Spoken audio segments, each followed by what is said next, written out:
The man known to history as John Gotti was born as John Joseph Gotti Jr. on the 27th of October 1940 in the Bronx neighborhood of New York City.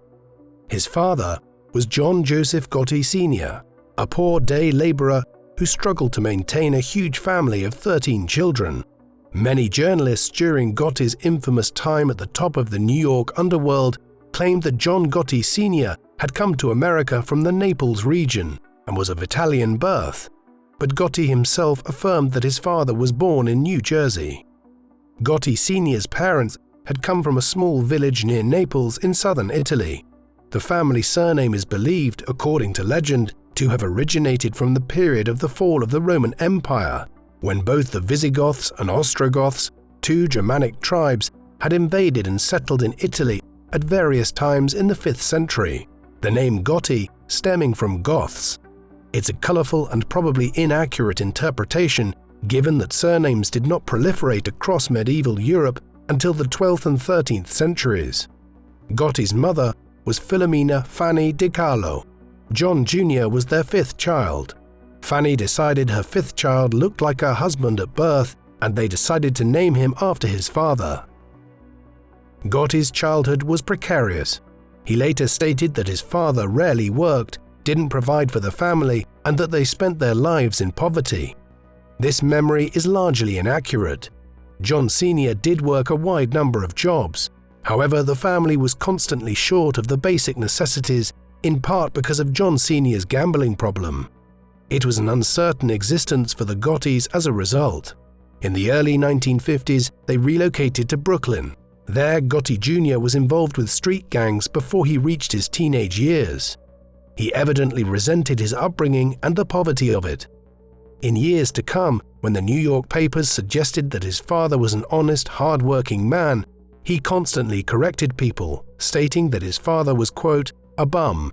Like many of the most prominent leaders of Cosa Nostra, also known as the Mafia in the United States in the 20th century, Gotti's decision to enter a life of crime was born out of his revulsion at the poverty he had grown up in.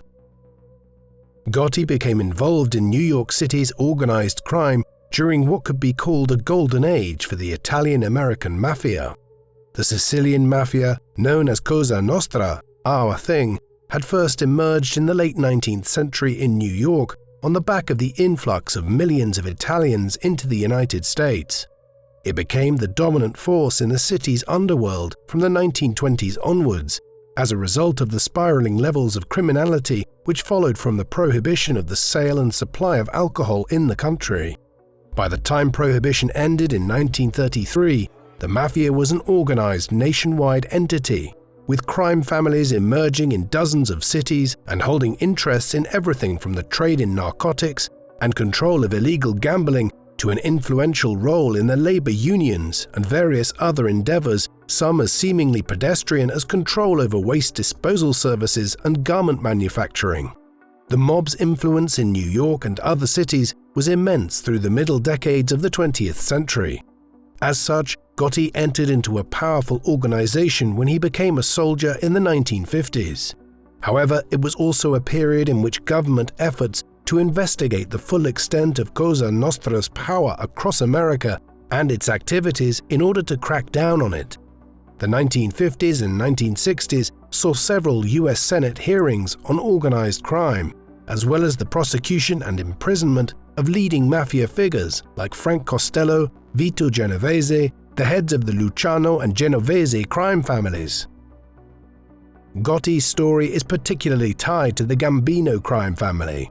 Back in 1931, at the end of a major mafia war, which had resulted in much bloodshed and loss of revenue, the heads of the New York crime families and others from cities like Chicago had agreed to the establishment of the Commission, a committee comprised of the bosses of the major crime families who would aim to establish spheres of influence and try to keep the peace and collaborate to make as much money as possible. In New York, it was agreed that there were 5 families who controlled different activities and areas. One of these 5 families was the Mangano crime family, named after the head of the outfit at the time of the establishment of the Commission, Vincent Mangano. Two of his closest associates were Albert Anastasia and Carlo Gambino, the latter being a Sicilian who had arrived in the US in 1921. Gambino was one of the great survivors of the Italian-American Mafia. Other than a 2-year term in prison in the late 1930s on tax evasion charges, he managed to avoid either prolonged imprisonment or being murdered in nearly half a century near the summit of the New York underworld. In 1951, Mangano disappeared, and it is assumed that he was murdered on the orders of Anastasia, with the Mangano crime family soon becoming the Anastasia crime family. This dispensation only lasted for 6 years, as in 1957, Anastasia himself was murdered on the orders of Vito Genovese, at which point Gambino took over as head of one of the 5 families. With the retirement of Frank Costello in 1957 and the imprisonment of Vito Genovese for 15 years in 1960, Gambino emerged as arguably the most senior figure in the New York Mafia. This was the broad context of Italian-American crime in New York City as Gotti began his burgeoning career as a criminal in his teenage years. By the time he was 13, he was running errands for the local mafiosi in Brooklyn, having possibly become involved under the influence of his older brother Peter. At the same time, he remained in school for some time. A test in his early teenage years suggested he had an IQ of 110, somewhat above average. He later claimed it was around 140. By the time he was 14 and 15, he was ditching school much of the time. His parents didn't seem to mind much, even as he mysteriously started having extra money or when he came home with a tattoo of a serpent on his right shoulder. It was also at this time that his early foray into crime left him with a lifelong injury.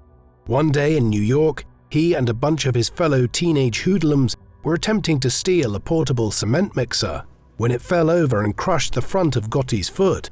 He spent much of the summer that followed laid up in hospital.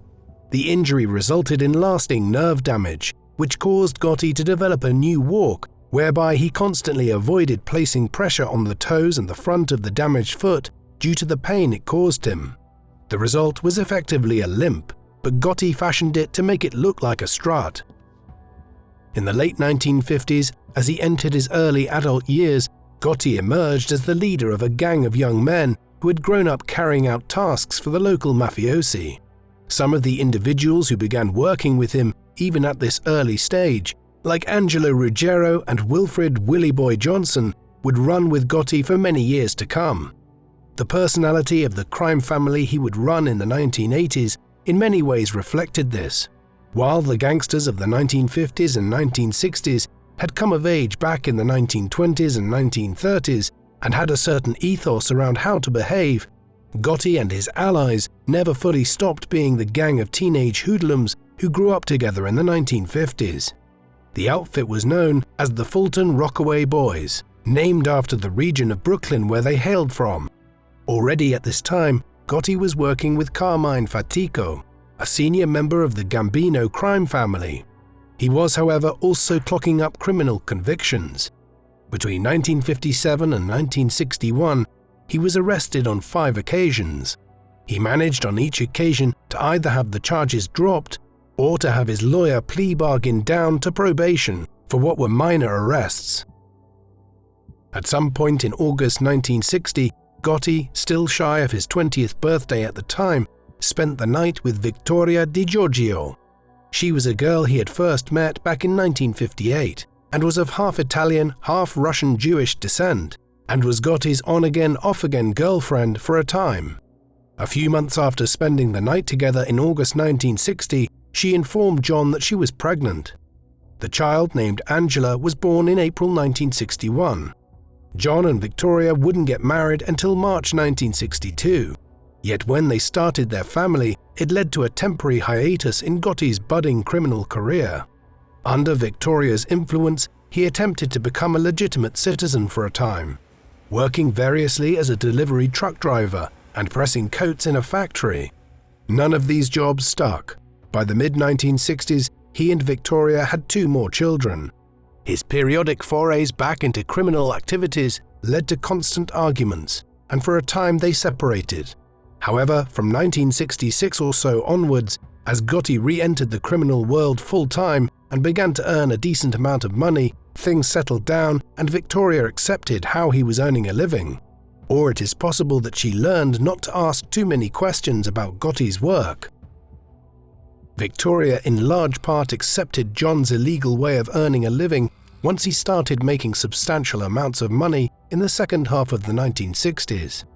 The circumstances of Gotti's rise in power are relatively clear.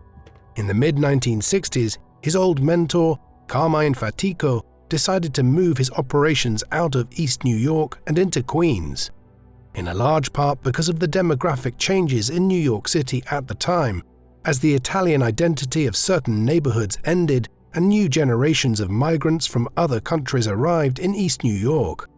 In Queens, Fatico gave Gotti a growing amount of responsibilities.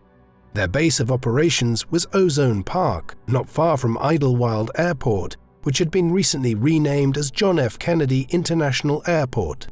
Hundreds of trucks passed through the Ozone Park area every day, moving from the airport toward Manhattan and other parts of the city. Gotti and his crew began hijacking as many trucks as possible in 1966. Often acting on tips from people who worked at the airport and who knew which trucks had especially valuable cargo or amounts of cash. A crew of low-level gangsters worked with Gotti in this, notably Ruggiero, Willie Boy Johnson, and several of Gotti's older and younger brothers, Peter, Richard, and Gene. This was the Wild West period of airport hijacks, as the amount of cargo being shipped through airports increased considerably, and law enforcement hadn't yet realized that major efforts would have to be made to stop people from stealing it. In 1968, Gotti and several of his associates were arrested for the first time for their role in robbing JFK International Airport. In this particular instance, they didn't hijack a truck coming out of the airport. Instead, they were impersonating truckers and had driven a U-Haul truck into the airport cargo area itself. It hardly seems like the most glamorous of things to have been arrested for, but their target on this occasion was a cargo of women's dresses. Unfortunately for them, the FBI was watching during one of its occasional efforts to crack down on widespread theft at the airport, and they were all arrested. The initial case might not have resulted in a major period of incarceration had Gotti and Ruggiero not been picked up again for hijacking a truck containing tens of thousands of dollars worth of cigarettes in 1969, while out on bail for the arrest the previous year. When they appeared in front of a judge, he sentenced them to 3 years each. Gotti was in prison in Lewisburg Federal Penitentiary in Pennsylvania between 1969 and 1972 as a result, and only avoided a longer term because some of the evidence against them was obtained illegally. This was also a period in which judges in New York were willing to be lenient on mafia associates. It would become a very different matter in the 1980s and 1990s. Gotti didn't even consider going straight once he was released in 1972. He immediately returned to crime. Gotti and his associates' return to the scene in New York started with a bang, literally. In the early 1970s, a group of gangsters led by James McBratney, an Irish-American criminal, had begun operating a kidnapping ring. By late 1972, this descended into kidnapping members of the Gambino and Lucchese crime families, and then demanding ransoms for their release. One of their targets was Manny Gambino, a nephew of Carlo Gambino's. This particular kidnapping went wrong and resulted in Manny being killed. This was an incredibly short-sighted thing to do. Gotti and his close sidekick Angelo Ruggiero and a third figure named Ralph Gallioni were hired in the early summer of 1973 to take out McBratney, in part because having been in prison for several years, they would not be easily recognized by McBratney and his associates. On the 22nd of May 1973, the three of them entered Snoop's Bar and Grill on Staten Island and pretended to be detectives arresting McBratney. The scene became tense, and eventually McBratney struggled even as a waitress in the restaurant was ringing the police from a back room. Eventually, they shot McBratney dead in the bar. The murder of McBratney earned Gotti credit with Carlo Gambino and other senior members of the New York Mafia, but the way in which it had been carried out in so public a venue ensured that there were many witnesses. It soon came back to bite Gotti, as Galleoni was picked out of a series of photos presented to the witnesses who had been in the restaurant at the time. Gotti and Ruggiero appeared to have then killed Galleoni in December 1973, but what they hadn't reckoned with was that their old friend Willie Boy Johnson had become a police informant, in part because his part Native American ancestry had prevented him from moving up the ranks of the mafia. Johnson provided the police with details of Gotti's involvement in McBratney's murder, and once Gotti learned that the police were looking for him, he had to go on the run. He spent much of the end of 1973 and the first months of 1974 hiding out in safe houses and other locations around New York. Eventually, though, acting on another tip from Johnson, the NYPD caught up with Gotti in a bar in Queens in the spring of 1974. He was arrested and sent to trial. Incredibly, despite the fact that he was facing charges of being involved in a homicide, through the urging of Gotti's legal counsel, the notorious lawyer Roy Cohn, who had risen to prominence as counsel for Senator Joseph McCarthy during the 1950s Red Scare, Gotti was only given a 4-year prison sentence. He served less than 3. While Gotti was serving his second prison sentence in the mid-1970s, events occurred in New York which would have a bearing on the rest of his life. On the 15th of October 1976, Carlo Gambino died at home after suffering a heart attack at 74 years of age. His death left a gap at the top of one of the most powerful crime families in all of the Italian-American mafia. The expectation had been for many years that when Gambino died, he would be succeeded by Aniello Dellacroce, his longtime underboss. Many were surprised then to find that when Gambino died, he had left instructions that Paul Castellano was to take over. There were numerous reasons for this. Firstly, Dellacroce was in prison throughout much of the 1970s on tax evasion charges, and this counted against him when the succession was being decided. Secondly, and more importantly, Castellano seemed to have a better long-term strategy for the family's future, one which relied more on diversifying into legal or quasi-legal endeavors which would limit the exposure of the leading members of the family to legal jeopardy. He was, for instance, skeptical about the long-term viability of dealing in narcotics. The choice of Castellano, in retrospect, seems wise, but Dellacroce was released from prison very soon after Gambino died, and though he accepted Castellano's succession, the decision ultimately created a growing split within the Gambino crime family in which Gotti would play a part.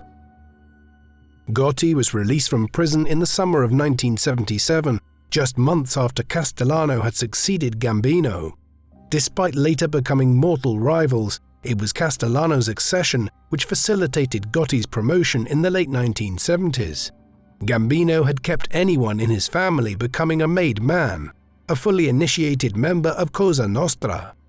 With many people who had served loyally for years agitating to be recognized, Castellano opened the books and several members of the Gambino crime family were initiated in the late 1970s.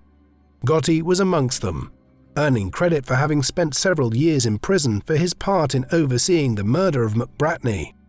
What's more, there was a major opening in the hierarchy of the family. Carmine Fatico, Gotti's mentor, had been arrested while Gotti was in prison on charges of orchestrating the theft of $3 million from an Air France flight at JFK Airport. Fatico accepted a plea bargain in 1976 and was sentenced to 5 years in prison. Gotti was now appointed as his successor as a capo regime, the head of an outfit. He based his operations over the next several years out of the Bergen Hunt and Fish Club in Ozone Park, where Fatico had run his business from over the past decade. Officially, in order to satisfy the terms of his parole, Gotti was working during this period in a no-show job as a plumber. Many years later, the embarrassed overseer who had signed off on his paperwork for the plumbing gig noted that what Gotti did during that period was travel around independently to find locations for the company where plumbing work needed to be done. Gotti's promotion upon his release in 1977 was in some ways a fast promotion. He was, after all, only in his mid-30s and had spent much of the past 10 years in prison. Part of what propelled Gotti to the top of the Italian-American mafia in the 1970s and 1980s was his personality. Even in the teenage gangs of the 1950s, he was known for his overbearing approach and violent temper, characteristics ideally suited to the mafia. People who worked for him explained later that from a young age, Gotti made it clear that he was in charge when it came to various initiatives that they worked on. He was also a fantastic earner. Within a short period of time, the Gotti outfit became the highest-earning crew within the Gambino crime family. Much of this was because of how brazen they were. From 1977 onwards, he surrounded himself with figures he had come up with as part of teenage gangs in the 1950s. While this served everyone well for a time, it eventually caused problems, not least because some of those with whom Gotti associated had been running around New York for years, proclaiming that they intended to take over the New York Mafia before long. Their efforts to do so ultimately proved incredibly destructive, and Gotti was the driving force behind all of this. In December 1978, Gotti was involved in one of the most infamous incidents in the history of the Mafia. This was the Lufthansa heist, organized and overseen by James "Jimmy the Gent" Burke, an associate of the Lucchese crime family. The scheme involved a large number of gangsters robbing the Lufthansa cargo terminal at JFK Airport, where they had learned that Lufthansa stored large amounts of currency. The heist saw approximately $5 million stolen in cash, along with nearly $1 million worth of jewelry. None of it was ever recovered, in part because Burke afterwards became determined to cover up any evidence and keep as much of the money as possible, murdering many of those involved in it. Gotti was involved in the heist in a fairly peripheral fashion. One of the getaway drivers, Parnell Stacks Edwards, was meant to bring the getaway van to a scrapyard owned by Gotti, to have it quickly destroyed after the robbery to get rid of any evidence on that front. This never happened. Edwards parked the van not far from the scrapyard and went to his girlfriend's apartment to celebrate with narcotics. The police quickly found it and lifted fingerprints from it, which facilitated their investigation. Just weeks later, Gotti was involved in another infamous incident, the murder of Thomas De Simone. The inspiration for the character of Tommy, played by Joe Pesci in Martin Scorsese's film Goodfellas. De Simone had garnered a reputation in the 1970s as a good earner, operating with close associates Henry Hill and James Burke. But he also had a reputation for incendiary behavior, not least the murder of William Bentvena, a senior member of the Gambino crime family and someone Gotti had worked under on occasion in the 1960s.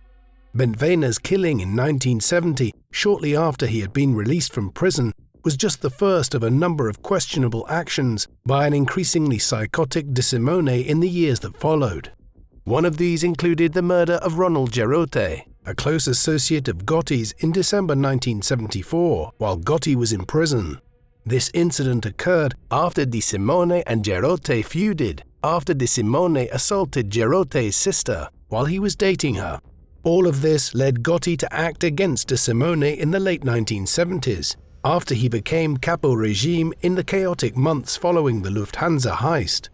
De Simone simply vanished around the very end of 1978, and it is assumed that he was killed either in the last week of 1978 or the first half of January 1979 on Gotti's orders, though his body was never recovered. In March 1980, a family tragedy hit the Gottis and resulted in further bloodshed. On the 18th of March, Gotti's son Frank, who was 12 years old at the time, was killed when he sped out onto the street near the Gotti home on a motorized bike and was struck by the oncoming car of one of Gotti's neighbors, John Favara. A police inquiry and inquest followed. During the course of this, it was concluded that Frank had driven out blind and at speed on the bike onto the street, in front of Favara's oncoming car, and that Favara was in no way to blame for the incident. No charges were pressed against him, but the Gottis blamed Favara for Frank's death, with Gotti's wife Victoria attacking Favara with a baseball bat when he visited their home to express his sorrow over the incident. Favara began making plans for his family to move out of the neighborhood and as far away from Gotti as possible thereafter, but before they did so, he was bundled into a van on the 28th of July near where he worked. He was never seen again. Gotti was conveniently on a family holiday in Florida when the murder happened, and had an alibi when questioned by police. It is now understood that Favaria was killed in a job overseen by Charles Carnelia on Gotti's orders before his body was dissolved in acid. During these years, Gotti earned significant amounts of money. He was doing so in ways which were creating growing tensions between him and Paul Castellano. Gambino had appointed Castellano as his successor, in part owing to Castellano's efforts to move away from risky money-making endeavors such as drug dealing toward white-collar crime. This does not mean that Castellano was opposed to making money from narcotics, just that he wanted such operations to be run differently. He believed that made men like Gotti shouldn't be involved in drug trafficking on a personal level, and that there should be a chain of command which ensured that drugs were being handled by much more junior figures within the family. The idea was to insulate the more senior members of the family from possible charges by ensuring that they could not be directly implicated in the sale and supply of large consignments of narcotics. Gotti and his associates were disinclined to follow Castellano's orders, and by the mid-1980s, this caused growing friction between Gotti and his ostensible boss.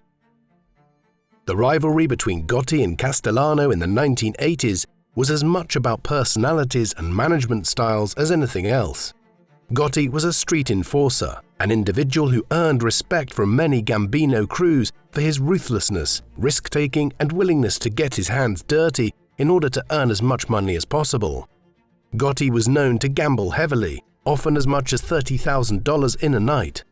As the two authors of one of the main biographies of Gotti wrote years later, he was fierce, violent, foul-mouthed, and clever.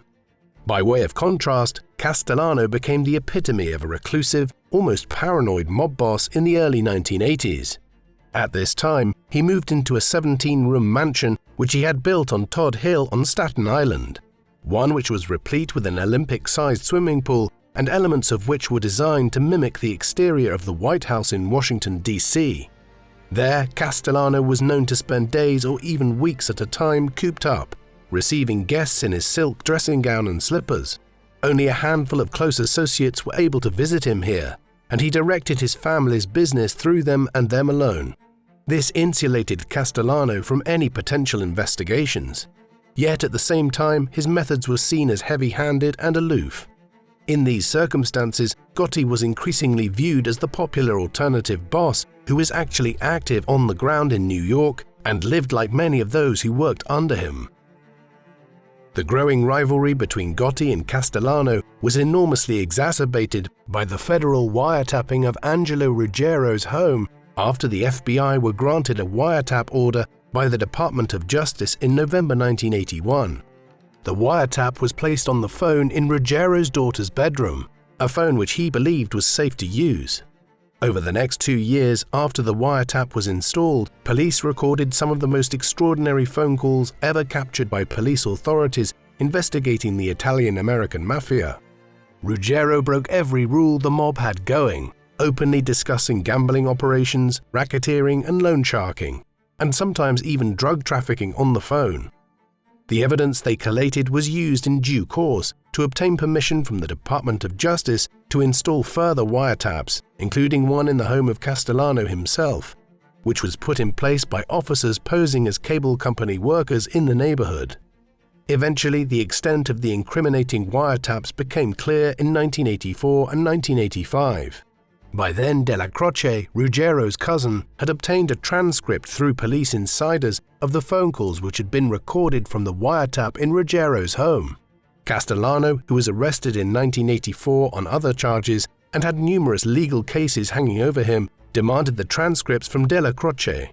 He refused to provide them, and over 1985 there were growing tensions surrounding all of these developments, with Castellano indicating that he was considering demoting Gotti owing to his alliance with Dellacroce, and also the fact that Ruggiero, one of Gotti's closest allies, had been so indiscreet in discussing business at length on many occasions on the phone. Matters came to a head at the end of 1985. Dellacroce had been ill from cancer for some time, and on the 2nd of December he passed away.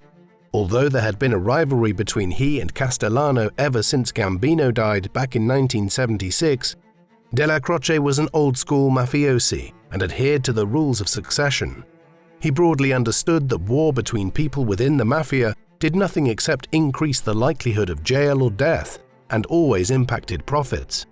Owing to this, Dellacroce acted as a brake on Gotti's more volatile nature. With his death, that ended. No sooner did Gotti receive news of Dellacroce's passing than Gotti began moving to remove Castellano. The decision was made easier for him when Castellano inflamed tensions by not attending Dellacroce's funeral and then promoting Thomas Bilotti, a Castellano loyalist, as his new underboss. There were even murmurings that with Dellacroce out of the way, he intended to break up Gotti's crew. Thus, just 2 weeks after Dellacroce's death, Gotti had Castellano killed. The murder was carried out by 3 hitmen who pounced when Castellano was walking from his car towards Sparks Steakhouse on a crowded street in Midtown Manhattan, where Gotti knew he was planning to have dinner on the evening of the 16th of December 1985. As they left the automobile, both he and Bilotti were gunned down on the street. Gotti was in a car nearby and is believed to have driven past moments later to observe the scene close up and confirm that Castellano and his underboss were dead. Gotti's actions were highly inflammatory. He had neither sought after nor received any sort of approval for or permission to murder Castellano from the commission. The body comprised of the heads of the other New York families and other mafia leaders, nor would he have received it if he had.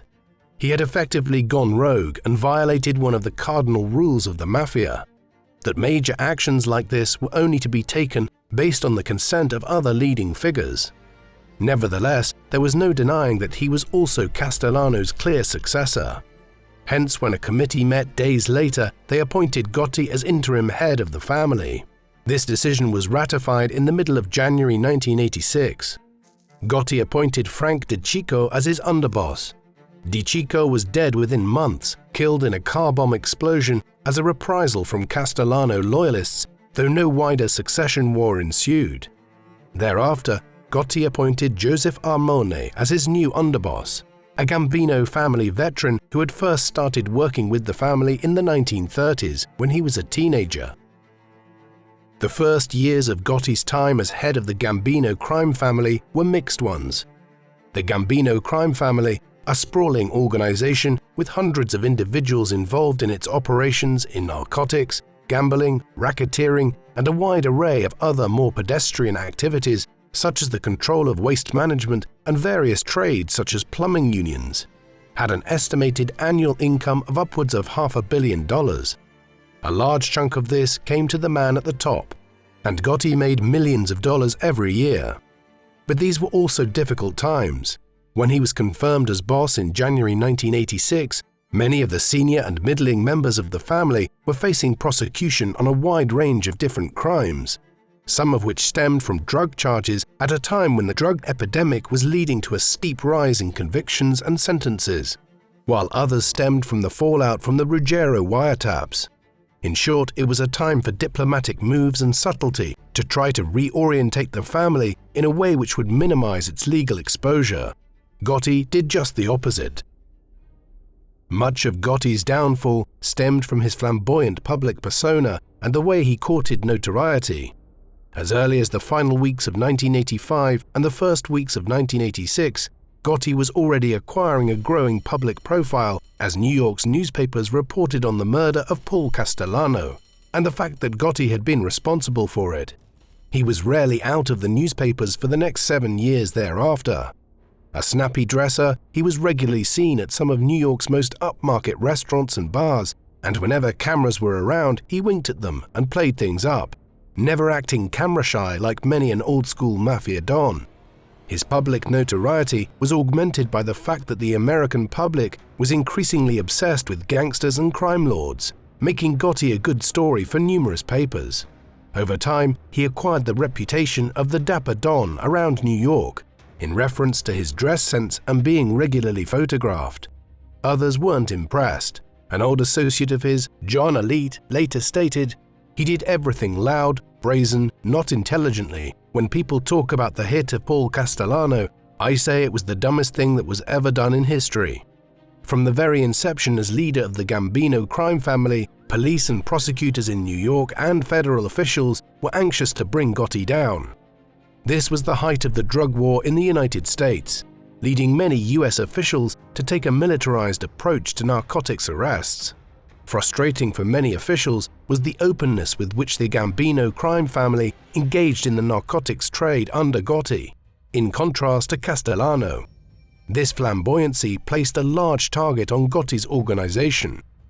Officials attempted to close the net on Gotti by prosecuting some of his closest associates for whom they had substantial cases built against in 1986 and 1987. These included Ruggiero and Gotti's brother, Gene.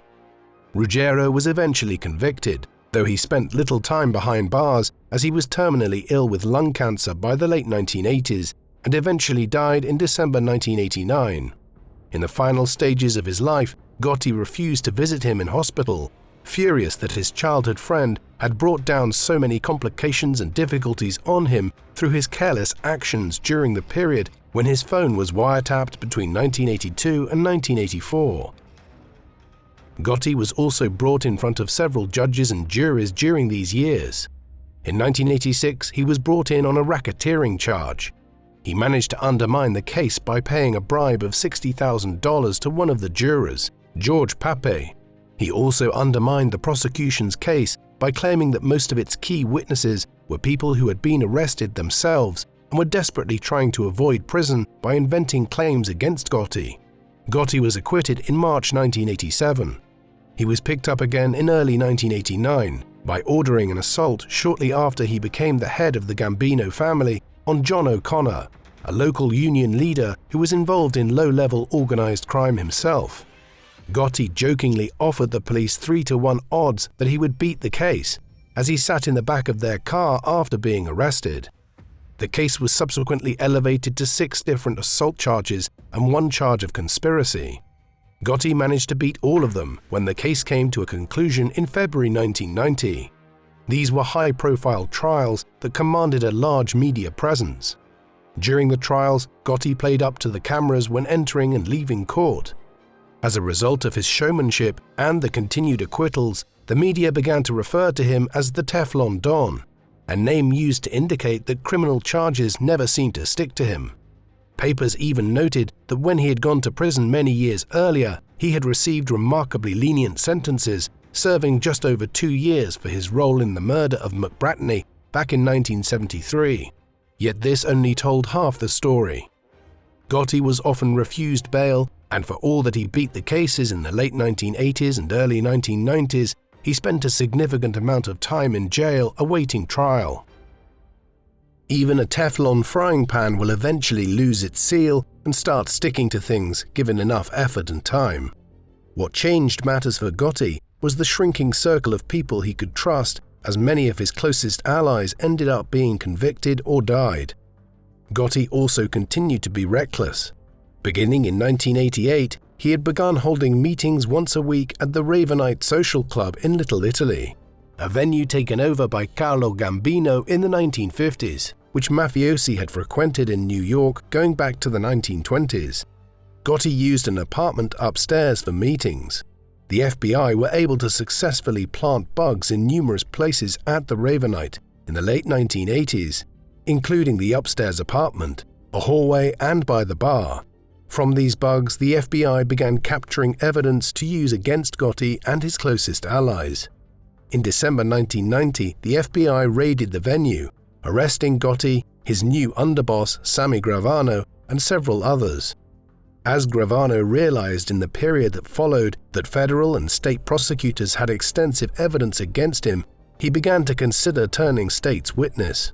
In the end, what made up his mind was when wiretapped conversations of Gotti, in which he disparaged Gravano, were played to him.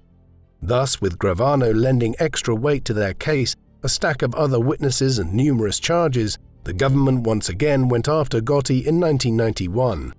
It would be the end of the Teflon Don. The new trial against Gotti commenced in Brooklyn in January 1992. Because he had managed to escape conviction on several occasions in the 1980s through jury tampering and intimidation, or bribery of jurors, the district attorney managed to convince the district court that the jury should be sequestered for the entirety of the trial, meaning that once the jurors were selected, they would live in a hotel appointed by the government and would effectively be under government protection until such time as a result was reached and the case was concluded. They also managed to rob Gotti of his high-end legal team by placing his own lawyers on the list of witnesses, thus debarring them from defending Gotti. State prosecutors also managed to have over half a dozen of Gotti's defense witnesses barred from testifying. It was clear that the authorities were determined to finally bring Gotti down. The trial proceeded for 2.5 months. The prosecution depicted Gotti as the head of the Italian mafia in New York City, a figure who had ordered many murders and oversaw a narcotics, gambling, and racketeering empire. Gravano, who afterwards served a brief prison sentence before entering the witness protection program, was the star witness, describing how Gotti was the head of the Gambino crime family and by extension the most powerful of the New York crime bosses. Gravano detailed Gotti's many crimes, in the process admitting to his own involvement in well over a dozen murders that Gotti had ordered, including the killing of Castellano back in 1985. The evidence was utterly damning, and Gotti's growing anxiety was evident in several outbursts from him in which he disrupted the court's proceedings. The prosecution rested its case in late March. When the jury went to deliberate on the matter, they took just 14 hours to return a verdict. Gotti was found guilty of 13 different crimes, including several murders, notably that of Castellano, racketeering, and the obstruction of justice. At his sentencing hearing in June 1992, Gotti was sentenced to life in prison without the possibility of parole. He would spend the rest of his life behind bars. As one of the main prosecutors claimed at the time, the Teflon is gone, the Don is covered with Velcro, and every charge stuck. Outside the court, a riot ensued as hundreds of protesters, some who had been paid to be there, shouted, "Free John Gotti."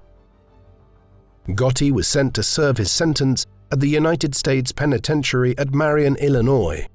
The jail had been built in the early 1960s, and when it opened in 1963, was intended to replace the notorious maximum security prison on Alcatraz Island in San Francisco. For much of its early history, it was a medium security prison, but after the murder of 2 prison guards by members of the Aryan Brotherhood in 1983, the prison had been upgraded to a maximum security prison and remained so until 2006. What this meant is that during his time here, Gotti spent 23 hours a day in his cell under solitary confinement. Other inmates here during Gotti's time included Victor Bout, the infamous Russian arms dealer who was released in a prisoner exchange with Russia in 2022, and several Al-Qaeda operatives convicted long before the 9/11 attacks in 2001. For a time, Gotti tried to continue running affairs in New York from Marion, though it quickly became apparent that this was largely ineffective. Within a few months, he was being urged by the heads of the families back in New York to formally step down as head of the Gambino crime family. Gotti requested that he be allowed to retain the position as head of the family on a ceremonial level, while his brother Peter and his son John Jr. would take over the day-to-day management of affairs back in New York. As the years went by, life became somewhat routine for Gotti at Marion. Some of the transcripts of his phone conversations while in prison have been made public. Gotti complained regularly about the lack of prosciutto and mozzarella. He also opined in the midst of the impeachment scandal surrounding President Bill Clinton in the winter of 1998 that if Clinton had an Italian surname, he would have been given the electric chair. Around the same time, his son, John Jr., was arraigned on racketeering charges. Gotti urged him not to cooperate with the police, but John Jr. negotiated a plea deal, which saw him sentenced to 6.5 years in prison. Peter Gotti continued to run things from the outside, though he too was eventually convicted in the 2000s.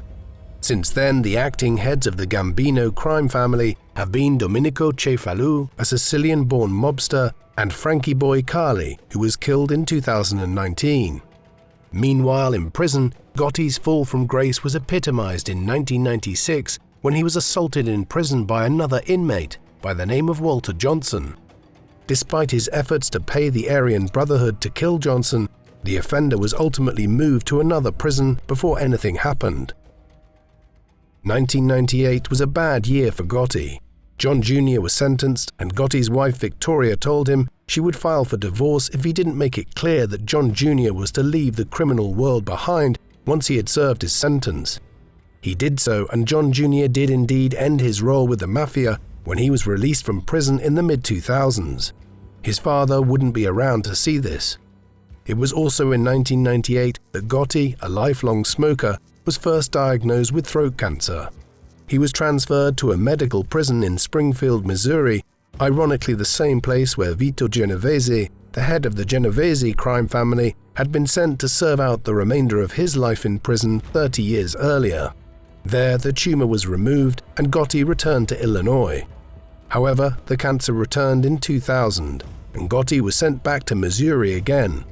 There, his condition deteriorated quickly in the early 2000s, and he died on the 10th of June 2002 at just 61 years of age. His local church in Brooklyn agreed to only a limited ceremony on account of his criminal past. A small service was held before Gotti's body was placed in a family crypt.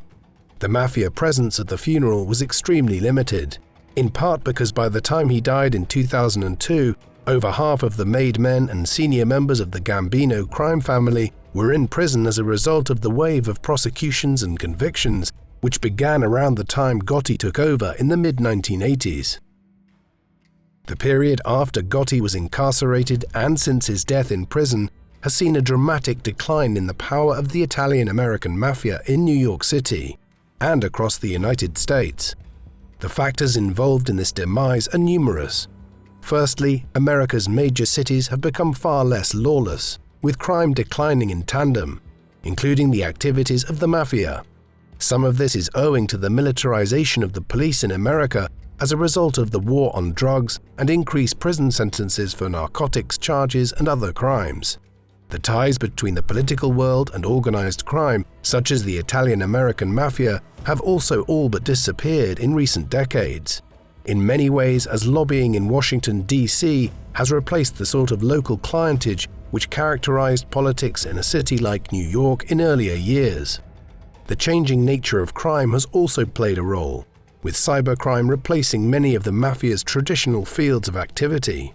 Finally, the world of organized crime in America and the Western Hemisphere, broadly speaking, has simply reorientated over the last half a century, with newcomers such as the Albanian mafia, who have ties to the 'Ndrangheta of southern Italy back in Europe, muscling into spheres of operation which were traditionally controlled by Cosa Nostra, often by proving that they were capable of being more violent and ruthless. Hence, while the Italian-American mafia continues to play a considerable role in the American underworld, it is a minor entity by comparison with the organization which existed when John Gotti first became involved in it back in the 1950s. Many people would argue that John Gotti played a huge role in the demise of the Italian-American mafia at the end of the 20th century. He did so in numerous ways. Firstly, when he murdered the boss of his own family, Paul Castellano, and took over the Gambino crime family, he broke one of the cardinal rules which had held Cosa Nostra together over the previous half-century. Secondly, and more importantly, his flamboyant activity and the way he courted public notoriety in the 1980s and early 1990s transgressed on the idea that the mafia should carry out its activities as subtly as possible and without garnering the attention of governmental authorities.